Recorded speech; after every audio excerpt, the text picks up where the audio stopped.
Welcome back, everybody, to the Entrepreneurs in College podcast, fourth episode, and today we're going to be sitting down with Amin Shaykho, a 20-year-old college graduate who started his company Kadama at 18 years old. Amin is an incredibly motivated, incredibly dedicated business owner, entrepreneur, and I think his story should be shared with absolutely everybody because of how in-depth and how raw it is. So without further ado, let's hop into the podcast and see what Amin has to say.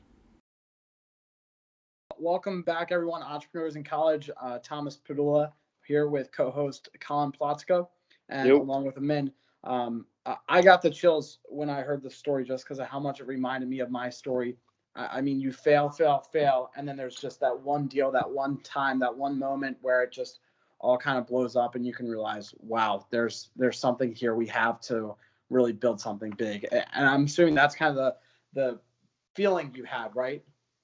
Yeah, it's incredible, honestly. Like, it's because you've always had that vision for something. You see it in the future, how it's going to impact the life of people. Yeah. You know that's stage B, the finale, but you're still at stage A. The whole thing, the process is, how do I jump from A to B? And that's where you learn the most. That's where all these emotions come in.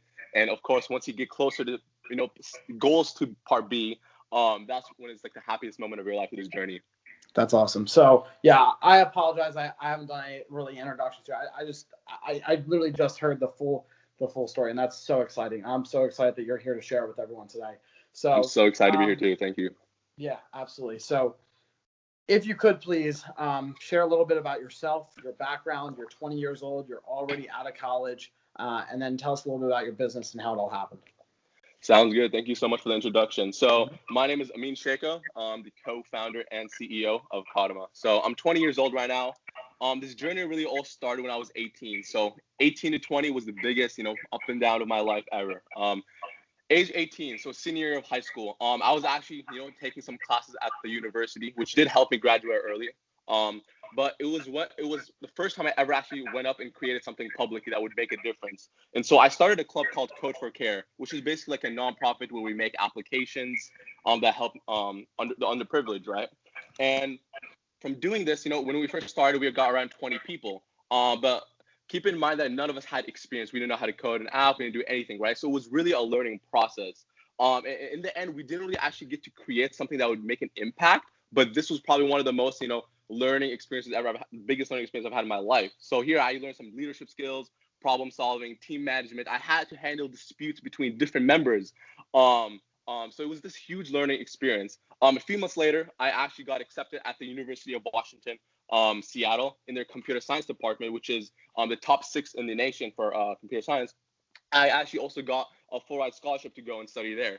And so unfortunately, I had to leave Code for Care behind. Just because I had to move on. But it was that club that actually inspired me to want to be an entrepreneur. So it was that summer, a few months later, after starting that club, so summer of 2016, where me and my brother were at home one day, and my mom was like, "You guys are not leaving until you clean this kitchen," right? And so that sparked, I guess, the idea of Kadama. And I don't know if I've introduced Kadama yet, but Kadama is basically an app that lets you request services like tutoring, housework, errands, and more, right? And so you can request those services, and on the other end, you have providers who could range from anybody from students to, adults, parents who want to make some extra earnings on the side. And so they sign up really quickly. It literally takes 30 seconds to just get up on the app, and they add all their skills, and then they start receiving tasks related to their skills, right? And so we don't employ anybody. We don't do any contests. It's just a platform for people to make certain requests and then for people to do those tasks, right? And we leave it up to them. And so what really inspired us to make this app was when we were looking for an app to help, hire somebody to come clean our kitchen, all the prices were, skyrocketed. They treated this like a professional job when it was really something simple. The apps were also kind of confusing, hard to use. And overall, there was nothing that was fast, easy, and affordable. And so a few weeks later, I actually met up with my co-founder, who is also the chief operation officer of Kadama, Marwan Rukbi, pitched him the idea. He loved it. And ever since then, we've been, grinding the app. So it was summer of 2016 where we thought of the idea. And then from 2016 to 2018, we've been developing the app. It was an up and down cycle. Like, we'd create something, epic fail. We'd go back, we'd learn, we'd recover, we'd see what we did wrong, how we can improve it. It was this up and down process up until literally the start of the year in 2018. That's around the time when we wanted to actually release. But of course, we did have some holdback, so we ended up delaying it all the way to June 2018. But that's ultimately what led to this, final product that was ready to be shipped out and used by customers. And so when we actually released, it was around June 11th, 2018, which also happened to be 3 days after I graduated from the University of Washington. So all this excitement was rushing through us, right? And then when we went public, the app really just went off from there. And so right now, it's a few months after we launched, we have over 2,000 downloads on our app. We actually had over, I think, between 8 to 10 interns come and help grow our company over the summer. We've been featured on 3 news articles. We have over 30,000 views across our platforms, over 1,500 followers. We have a potential investor on the line. We also, my co-founder, Marwan, had a little TED Talk at the Microsoft store where he was telling them about our marketing strategies. And really, it was crazy to see how much influence we were already giving to our community. We have connections with colleges like Bellevue College. And so much has happened in these past few months, and we're really excited to see where we go next. That's incredible. You have done a lot in the past. You've done a lot in the past 2 to 3 years, and it's impressive, man. I'm not gonna lie. I'm impressed, and I'm sure everyone else is for sure. Yeah. So, 20 years old. So hey, man. So let's move into the staple question. So what is it like running a business in college? Well, what was it like, right? Or what was what was it like? Sorry. It was really unique because it's really funny because sometimes I'd be heading to class, right, and I'd have an exam or something to do, right, and I would also have a meeting for Kadama, right, because we had our developers, we had operations, we had marketing, right, and we'd have these mandatory meetings I have to attend, right. As a CEO, I have to be a part of all of this thing, and so it would be funny because I would leave halfway through class and then I would jump right back in, right, and so the ultimate thing with this is flexibility and being able to organize your time around different things. Like I'm not gonna lie, there's been weeks where I just didn't see anybody. All I was doing was just grinding, and that does take a toll emotionally. But when I sit down, when I lose all my motivation, well, I don't lose all my motivation, but when I feel down, I always remember why am I feeling down, and then I think about it. I'm like, the only reason I'm stressed, the only reason all this is happening to me is because I'm pushing myself outside of my comfort zone, right? At any time I could go stop this company, go back and live a normal life, go sit on a couch, maybe go watch a movie with my friends every other day or something like that, right? But so I know that I'm in control of my destiny, right? Because I can stop it, I can proceed, right? And so that's literally what pushes me back up. Also, when I think of the vision of where will this be in, a year, 2 years, right? Like we're at 2,000 users right now, and I get so many emails from customers saying this is providing them an opportunity to now earn money on the side. This has helped them get through, their day. It makes it easier, right? And every time I get one of those kind of responses, that's a huge, that's like I chug another cup of coffee there, right? And so having all this, I guess, all this motivation around you when you're going through this process helps bring you up during the hardships, right? And so as a student, back to the main question. So, I would go do my classes, and right in between, I would either be studying or developing on my app, right? And so that's how I started off as a student. But then I realized by doing this, it did get too stressful. And a lot of times when you're stressed, we can't think as much. So I ended up changing the way I worked. So I would take my breaks between classes. That's when I would hang out with my friends. And then, so I would go to class. I would get basically my lessons in for the day. In between my 3 classes, I would hang out with my friends. And the moment I finish my last class, that's when I go home and start grinding all the way up until maybe 2 a.m. every single day. It would either be studying or working on my app or doing both back and forth. And so that was really the process. I think the most important thing with this is really being well balanced. So make sure to continue always doing your exercise, go to the gym every day, maintain your important relationships. Of course, don't hang out with people every single day, but find those people that have an impact on your life. So try to surround yourself with people who will bring you up. If there's anyone that's bringing you down, you don't want to be with those kind of people, right? I surround myself with people who, it's a mutual relationship. They bring me up, they help me out. I teach them, I help them out, back and forth. So when you're surrounding yourself with those people, they push you on the right direction when you're, maybe going a little bit off. And that cycle overall is what helped me, survive through the 2 years of college, and I got to admit, senior year of college senior year, my second year was definitely the hardest part, just because of all the intense courses, and that was also when we were ramping up to push the app publicly, and I also was doing a lot of stuff, a lot of side projects, talking to different companies on the side, and really just finishing up my school year, getting ready for graduation, and so. Yeah, well, it's funny you bring that up because we had just been talking about that. Yeah, like literally 30 minutes ago, I think it was really 30 minutes ago. I literally called Colin and told him I'm sick of. I mean, I've always known you become who you surround yourself with, but I was like, dude, we need to create a community that you know who you need to hang out with and you know who you need to stay away from.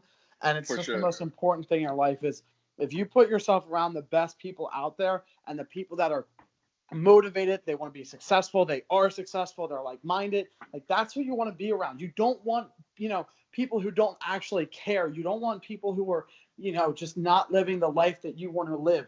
You want people who are going to push you, motivate you, care about you, and support you every step of the way. And that's exactly the phone conversation we had 30 minutes ago. Yes, yeah, that's incredible because like the thing is like a lot of my friends, like for example, my friend Omid, he literally told me this. He was like, I mean, you want to surround yourself with these people. And when people say stuff like that to you, and when they mean it in such a sincere way, it really inspires you. It has a difference on you. Oh, 100%. Sure. So with that all being said, you gave a lot of background about what it's like running a business in college. What was the hardest part of it? The hardest part of this, let's see. I think ultimately the hardest part of doing this was, we're pretty new to this. Like, I was 18, my co-founder was 17, and then my third co-founder, Danny, he was like around, like we were all high school students when we first started this app. And when you're a high school student, you like, the majority of us don't really know a lot what we want to do or don't necessarily know like how we're going to get to that finale, right? And so it was, or how you even started. Yeah. How the heck do you even start this app, right? How? Yeah. Like there's so many apps out there. How are you gonna be a person that does that? Like they have huge companies, and you're just 1 or 3 people. Like you have a few $1,000s saved up. Like how are you gonna do this, right? And really, what I don't think. So it wasn't anything that we did at that moment that made us actually, progress. It was what we've been doing up leading to that moment. Like Marwan and I, we've been very engaged during high school. Like we cared high school and college. Like we both did internships at big companies over summers, right? And first thing that what that did was it taught us how does a company, what do they do? How do they persevere through challenges? How do they release how do the release cycles, work, right? And also additionally, we both worked at these internships over the summer, in between semesters. And we did raise a lot of money by doing that because, these internships would pay us. And what that did was it provided initial capital for Kadama. And the amazing thing right now is that we own 100% of the company. We are $0 in debt. We have extra cash. We've made money through this. And so we own everything. We do have potential investors on the side who want to come and step in, but we haven't needed that yet. And I think that gives so much power for an entrepreneur. But basically, Marwan and I have always been, we've been working our butts off. We've gained all this experience. We've had the capital. So we've always been a little bit ahead of the game. All right. And so the way we approached this was we weren't going to go off and just start Googling, how do I make an app or like, how much would a developer cost to make an app? What we did was we started off researching our competitors. We wanted to see how everybody else did that made it big. And that's so important. When you understand how the best of the best do it and base everything, by base everything, I don't mean, go copy their organization. See what they did wrong and learn from that so you don't do the same mistake. A lot of the times, the biggest failures in a company are bad timing. A lot of companies overspend, and a lot of times they try to do too much at such a short period. And those were the biggest mistakes we saw, and we wanted to avoid them as much as we can. So when we started off with the app, we had so much we wanted to create an app, but we realized, okay, we're such a small company. We cannot do all this at the scale. So we started cutting it down. What is really important? And that was a big question. And so we narrowed it down to a few concepts, which was essentially the original Kadama that launched out on the App Store. It had the simple functionality of requesting, accepting a service, finishing off a transaction, and bam, that was it. That was all a customer needed. And now, a few months after, now that we've gained all this experience, we've learned how this process works. Now we're rolling out all these heavy features. We're rolling out like new redesigns, and Kadama is becoming what we've always wanted to be. So that's essentially, I think the process of how, like, I guess every entrepreneur should start off doing their research on it and then progressing from there. Yeah, I mean, dude, I was also 17 when I started, so I totally get it. Like, it's you know nothing, you have nothing, but you have a dream and a passion for something, and that's what kind of drives it. Like, it takes one person. Like, my first client was the seed, you know. As soon as I connected with him, I mean, Colin even knows him. Like, he's one of my closest friends, and we've built a really strong relationship. We talk to each other every day. We motivate each other. Like, it's that's how it works. Like, you just find, like, in my business, it's people. You find people that know people who can help you in every way possible, and you connect. You just like, I mean, it was absolutely incredible. Like, I think about how I started, and I think about how I had a meeting yesterday. It was 3 people with 3 separate problems. One person was looking for work, the other had a piece of land, and the other was a builder looking for land. And then it was me who was also looking for work. So I got those 3 people together with me, and we created a plan. And, you know, everyone's going to really make a big impact with this type of project. So it's like, it's things like that that I think are incredible to where we started from. Like, literally one person to hundreds in our CRM. And I just wanted to add on that. That's really neat. No, exactly. You're right. Connections are, especially the connections you build through this process. Like, for example, for me, it'd be like, Marwan's dad helped us actually get started with how do we actually create the initial concept of the app, right?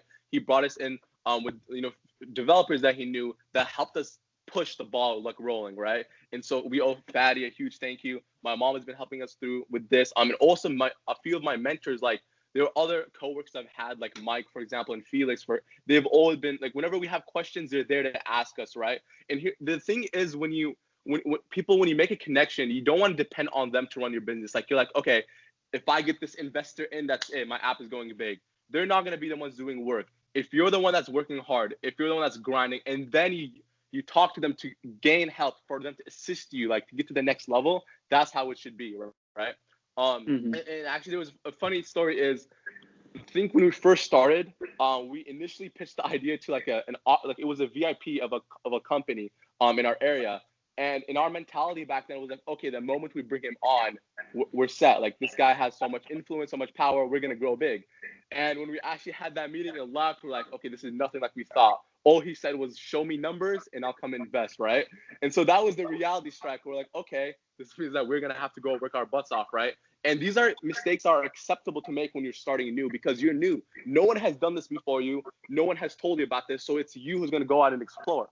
There were other occasions like that where we set up a meeting with somebody and we go up, we say hi, and then he forgot, because we're setting up these meetings with like big people who are very popular. Like, this guy was like the president of he was a subgroup of Microsoft, VMware, if you've heard of it. He was really busy, right? So we set up a meeting, but then he ends up canceling. And that did, it hurt a little bit, but we picked up from there. And so those kind of experiences are really what help you grow during this process.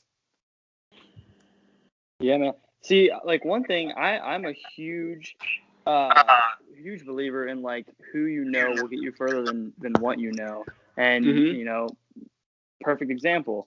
I landed my first consulting client through a buddy of mine who had worked at the workplace am now consulting for, and he said, "Hey, this kid has talent." For you.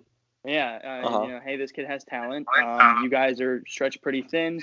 Let him come in and help you, and from there, it's where how I landed my first client. So, yeah, I mean, connections are huge, and of course, connections are everything. Honestly, like, make sure every person you meet, like, that's exactly. It comes back to one of our values at Kadama, like, treat everybody the same, like, no matter who they are, right? And when you do that, that's when you start connecting with people, learning more about the people. It ends up being really good, because if you don't, like, start saying, like, I only talk to these kind of people, I don't talk to these, right?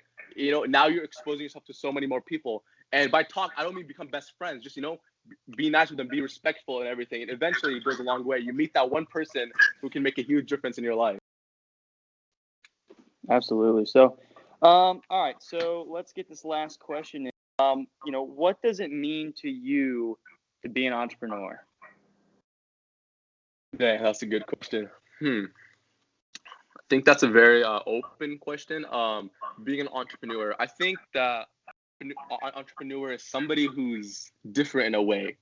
He's a person who wants to make a change. He or she is a person that wants to make a change. They want to do something that can, have a dent on this universe.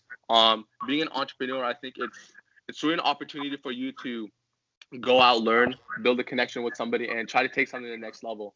I think one of my favorite things about entrepreneur is the freedom behind it. So if you have something in mind, now you're able to actually go turn it into something real. You're not really controlled by maybe upper management or something that you can't. Basically, you're in control of what you want to happen next. And being an entrepreneur, especially like for me, being a leader of this company, we've had interns on our team. We've had there's a lot of people who worked under us on our team, and there's a huge responsibility with that, because what you do affects their work, and what I do now affects over 2,000 customers that are using our app, right? So that's when there is freedom, but in a way you kind of want to have a balance. You want to do a lot of research before you do anything. So for example, like if I wanted to just launch a new campaign, right? Before I do that, I'd want to consult with my VP of marketing, my operation manager, to see, is this really what we need? And a lot of times, while I have this freedom to do everything, a lot of my stuff gets shut down, right? Because when you're trying to grow something, you have some very successful ideas, and sometimes ideas might not be the best for what you want to do. And really understanding that being flexible is what's going to actually help you succeed. And so ultimately, I would encourage basically everybody to look into entrepreneurship. And I don't mean it like go study entrepreneurship. Like a lot of times entrepreneurs don't even have a degree in entrepreneurship. In fact, I think the majority don't. Do what you want to do, study medicine, study computer science, study engineering, be English major, right? It doesn't really matter. What an entrepreneur means is that you're creating something on your own, trying to make it big. And I think anybody can do that regardless of what they're studying. And I do encourage anybody to, if they see something that they want to change, go out and make it happen. It's incredible to see. Like when you start off, it's kind of hard, but when you actually do make it happen, there's nothing better than that. Awesome. Cool, man. Incredible. Well, thank you so much for coming on and sharing your story.